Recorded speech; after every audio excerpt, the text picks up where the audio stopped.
Hello, everybody. Welcome to Thursday. The S&P 500 was down about 0.5% today. A lot of stuff happened today. Donald Trump talked to Xi Jinping. Trump and Musk are getting into a big argument on social media, which probably affected the market today.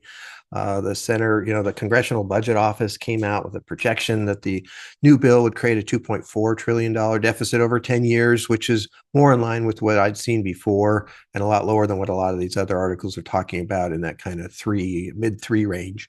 Um, they did mention, though, in that bill, basically some of these tax savings stop after this term for President Trump in 2029.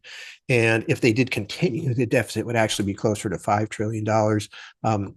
And unfortunately, with the way these things work, they're likely to continue just because it's tough. As you've seen, the current tax brackets we have now are supposed to expire. Nobody wants to let them expire. So, they're going to continue, those probably forward. But the Congressional Budget Office also did come out and say that the current tariffs, assuming some drop down in demand because of possible higher prices, could produce $2.8 trillion over that 10-year period, which would, roughly cover, what they're projecting for the deficit for that period also. And of course, they mentioned in that report that, you have to take that with a grain of salt because you don't know what tariffs are going to be. You're talking 10 years. That politically, things could change. Tariffs could disappear. They could get, lower. They could get higher. Who knows? I mean, matter of fact, after that report was completed, they did get higher tariffs on steel and aluminum, went from 25 to 50%. So, I've said this before, if tariffs don't destroy everything, if you can find the right level, theoretically, maybe that helps to pay for some of these, deficits. But that's a big if. So, we'll have to see. And of course, this is the issue, right?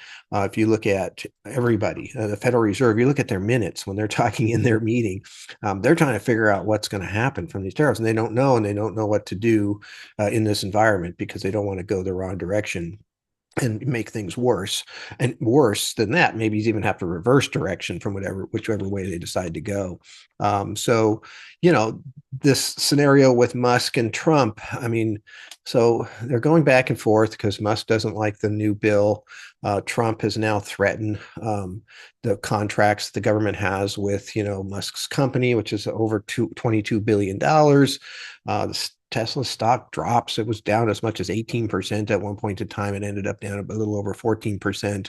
It's a big company. So those big companies have an impact on indexes like the S&P 500 because the S&P 500 is constructed around size of company has the most impact. So Tesla's up there in size. And so you could probably attribute a big chunk of the drop in the S&P 500 to the argument that Trump and Musk are having.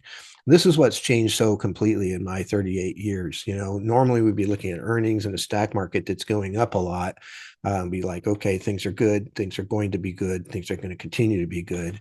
But you look at this now and you basically have, just a couple people that are pushing some buttons that are really making the market go crazy and without known outcomes here really because it's such a unusual scenario. So we're at being forced to kind of follow along with this kind of drama that's happening out there, which is not something that's normal for me in terms of what I normally would be looking at. We'd be looking at artificial intelligence and what's happening there, and there's still great things to look at, but if the economy falls, everything tends to fall with it. So there won't be any place to really hide. And the market is going up right now, which for saying to me that the economy shouldn't be falling. But when you look at tariffs, if you don't know what the impact's going to be, you don't even know what the tariffs are going to be. That's kind of a interesting statement to be saying things are going to be great. The assumption, I suppose, would be that Trump will back off if it's not great, and there'll be an adjustment and brought that down. But this whole taco thing kind of throws that into doubt also. So we'll have to see how that plays out. So for the first time, really, I'm looking at the market, wondering, if it really realizes all of the different things that are happening and could happen here.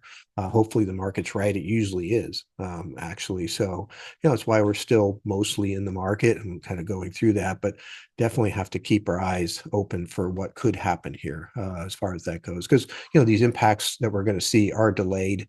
We're not seeing them now, and we won't be seeing them now. I think, more so look at September, October, and let's see where things are then if we stay at these same levels with the tariffs or higher. All right, so that's what happened today. A lot going on, kind of a crazy day altogether.